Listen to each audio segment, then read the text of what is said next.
Hey guys, it's Samiar.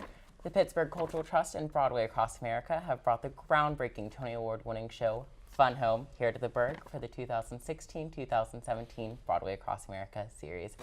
Right now, we are here with Robert Petkoff, who plays Bruce. Caption: My dad and I were exactly alike. I see everything. Caption: My dad and I were nothing alike. Map show you what is simple and true. Try laying out a bird's eye view. Not what he told you, just what you see. What do you know that's not your dad's mythology? Bad foundation, twisting floorboards, shoddy pipes, a gaping hole. It's a lot to keep under control. Something cracking, something's rotting, piles of ruin and debris. Killing me, crushing me, pushing me. But when the sunlight hits the parlor wall at certain times of day, I see how fine this house could be. I see it so damn clear. What's the matter? Why am I standing here? Your swagger and your bearing and the just right clothes you're wearing. Your short hair and your dungarees and your lace-up boots and your keys. Oh, your ring of keys. I know you. I know you.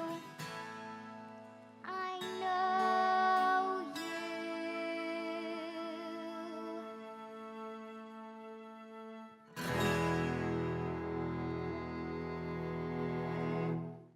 Hi. Hi. Thanks for having me How here. are you? Thank you for coming. I'm good. We were just talking earlier. This is sort of like 6 a.m. to theater actors. Definitely. Even though it's 9:30. It's like a 9 a.m. right now. Just Yeah. not feeling it. You guys just opened here in Pittsburgh. Yeah. What was that like? It was great. Really good response last night.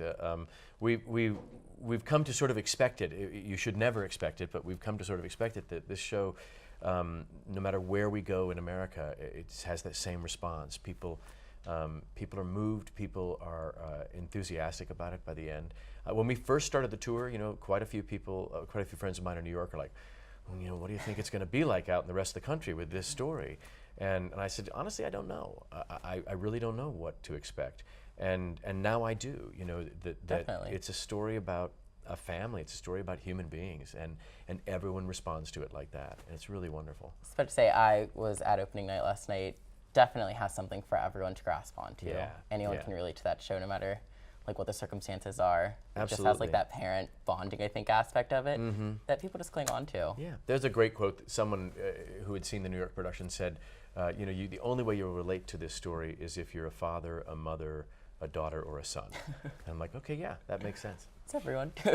So you have had, you've been on Broadway. You've been on Broadway, You've also been on television, and you also did audiobooks. What's that journey been like? I've been very fortunate. Where's some wood? I want to knock some wood. I've been lucky because I've had the career that I didn't expect, but that's been incredibly satisfying. That I've gotten to do all the things that I kind of dreamed about doing when I first started out. And when I was in high school, I did some plays, but I didn't really think of that as a serious, that's what you do for a living. But my high school teacher was a really great guy. He guided me in a really wonderful way, and sort of encouraged me to take it a little more seriously. He said, you actually could potentially do this. And so I went to school and studied it and came out and spent about 8 years, slogging through, waiting tables, bartending, putting on alligator masks and handing out flyers on street corners, all those jobs you do so that you can do the thing you love. And then after about 8 years, I was going, I'm actually not doing those things anymore. I'm just acting, which was really, really nice. And because I've gotten to do, theater and TV, the one thing I don't think I ever expected was to do Broadway musical. Because I didn't start out as a singer, and so that was just like, well, that's not my thing. But it just sort of happened by accident, and it was a very happy accident, because now I've done a lot of them, and it's really fun to sing on stage. I got to say, I was terrified the first time I So ever to had ask, to do it. how, what was that like the first time you were singing Oh on my stage? God! I was doing the Broadway revival of Fiddler on the Roof, and you know, there's 2,000 people sitting out there, and you're about to open your mouth and sing for them, and so many things can go wrong when you sing. So many things, and fortunately, I survived. But I was still to this day get just a little nervous if I'm just singing. You know, if I'm doing this show, like Fun Home is great, because to me, I think of it almost like a play with music. And so all of the music is an extension of the character, so well done. That there's no nerves involved. I'm just like, here we go. I'm just telling more of the story. But in Fiddler on the Roof, I know that you know, there was a sense of, okay, now I'm singing in front of all these people, and it was terrifying. There was one night in previews where my lyrics went wrong. Oh wow. And I just went up, Like, okay. and I just looked at Laura Michelle Kelly, who was playing Huddle, and just like gripped her, like, I love you so much, you know, trying to play it in some way. And the music sort of circled around, and I was like, oh, I hear it, and then I went. But it was like that moment of not knowing what to say or what to sing in front of 2,000 people. Everything went white. Wow. I felt like I was going to pass out. It was Yeah, just I'd be like nervous. Horrible, horrible feeling. So then you mentioned high schools whenever you like actually started looking into acting as an actual career. So did you do any acting prior to that? Did you do any? Prior to high school? Yeah. No, not really. No. Wow, that's My really parents will impressive. tell you differently. They'll say that I did it around the house. You know, my cousins would come over and we'd put on little shows and things, but it never occurred to me. I sort of got into acting because there was a girl. I was playing soccer, and there was a girl that I had a crush on, and she was in the theater stuff. So I thought, oh, if I audition for the plays, I'll get closer to her. And then she didn't get into any of the plays, and I got into all of them. And I was sort of like, I'm stuck doing theater. Definitely. But it was really fun, and I really started to enjoy it. That's great. So you're in Fun Home now. Yeah.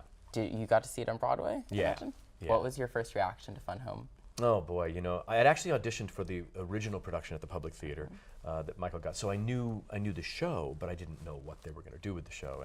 And I remember watching it at Circle in the Square, a very intimate space, and you know, crying like a little baby during does it to the you. most unexpected moments. It sure does. And for me, it was the song "Days" that Susan Moniz sings so beautifully in the show, about a mother talking about how she's sort of given away her life for her family, and I saw my mother, you know, and it really struck me. And I think that's what's been happening to a lot of the audience that comes, no matter where we go in America, is even though they may not identify with the specific story being told on stage, there are elements or there are characters in the story that they absolutely see their own family in.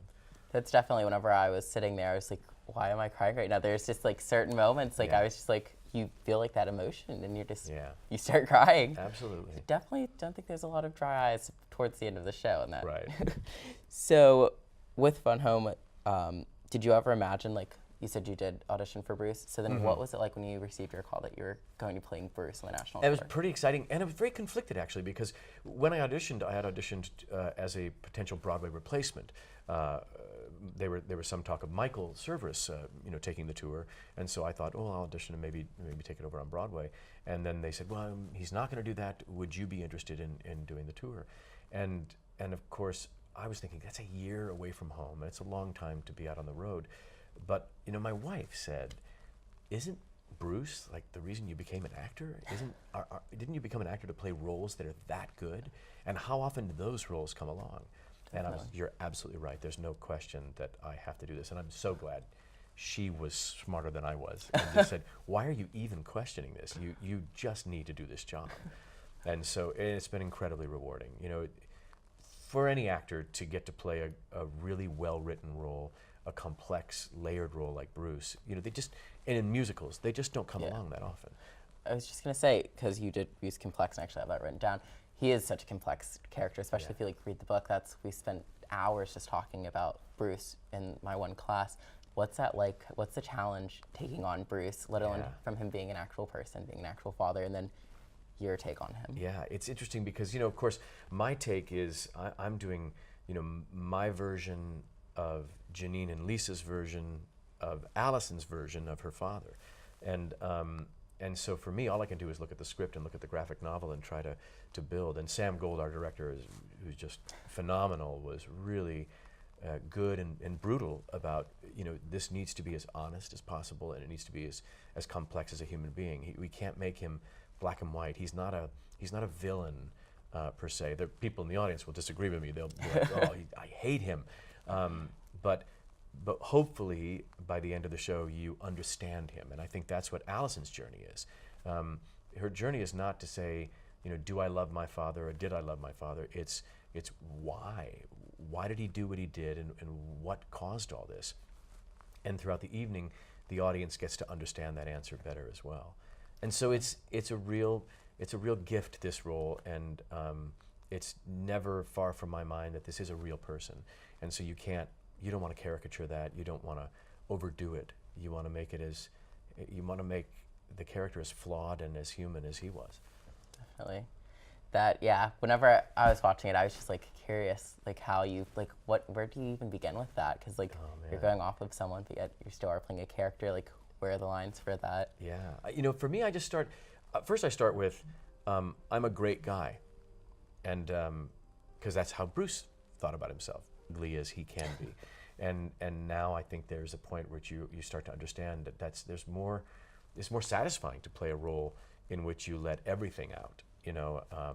And so, Sam was very good about making me be honest about that stuff and letting him get as dark as he needed to be.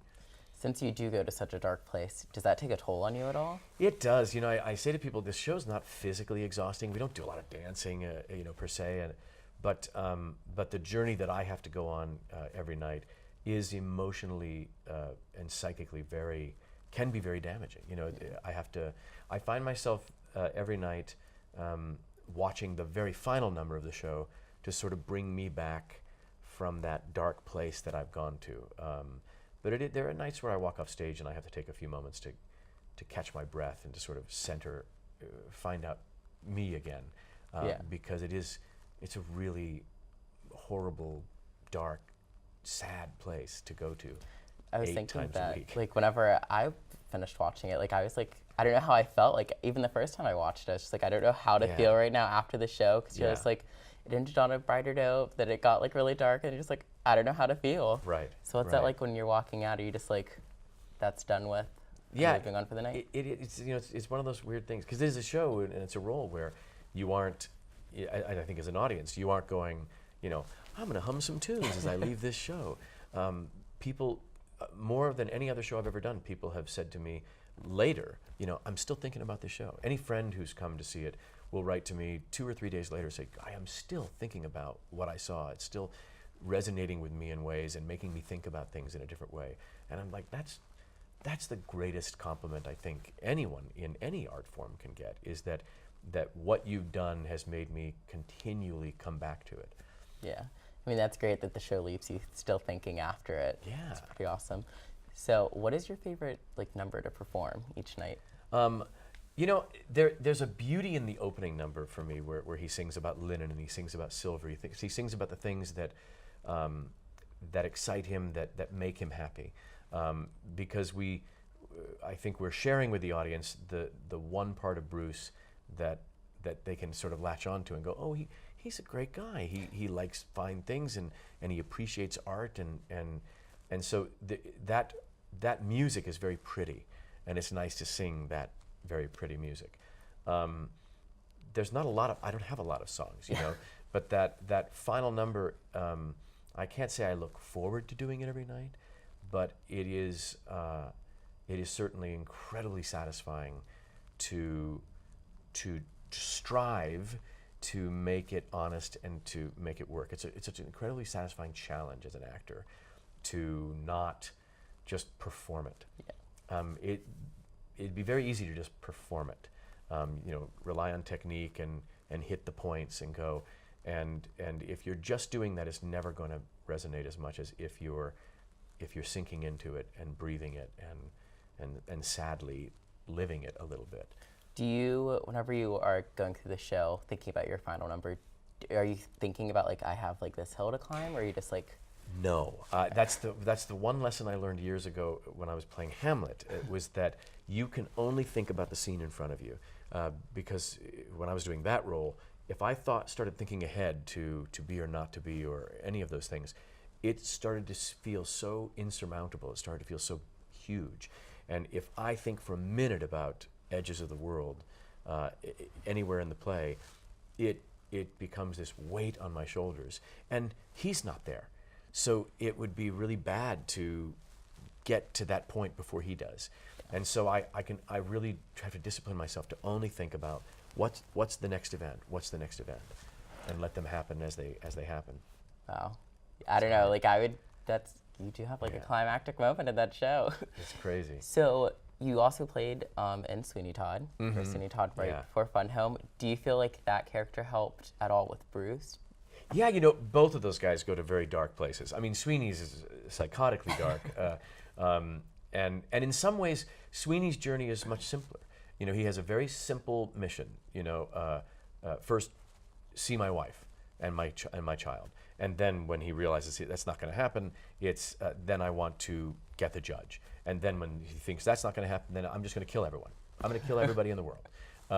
So his thought process is psychotic dark place he goes to, but it's very straightforward. And Bruce is so much more complex because he isn't the guy who's got one thing going on.